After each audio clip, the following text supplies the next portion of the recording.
The best caramel spread made with just 3 ingredients found in every home. Enjoy it for breakfast, store it, and keep it in the fridge for 2 months without any issues. We'll make, God willing, the best caramel spread as you can see.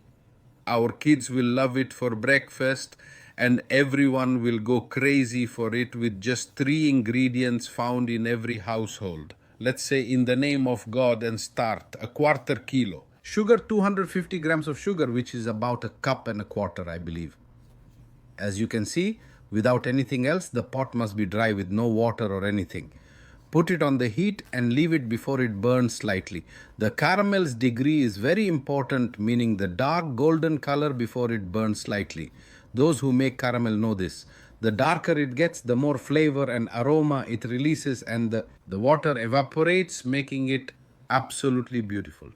Add 80 grams of butter, and after the butter melts, add a cup of milk, preferably cream, like double cream or fresh cream or cooking cream or dessert cream. The method for making cooking cream and dessert cream is available on the page. You can make it at home better than buying it.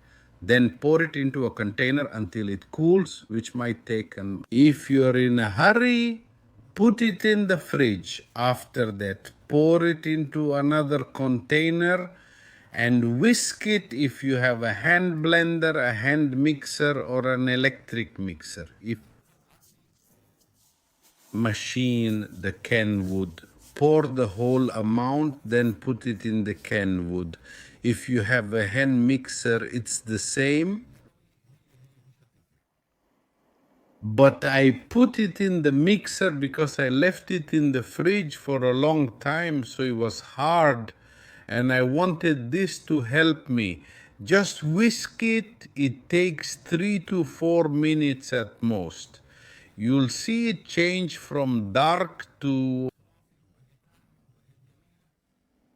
smooth and beautiful. Wait for it to fluff up. See how the color changes? The more you whisk, the more the dark brown disappears, and just stop the machine and a container or jar or whatever you want to store it in. Put it in the fridge and make sandwiches for my kids for breakfast or snacks, whatever you like. It's very, very nice and simple. All I wish from you is to pray for mercy for my mother and father from your heart, and take a tour of the channel and watch the rest of the videos, and you'll like them, God willing.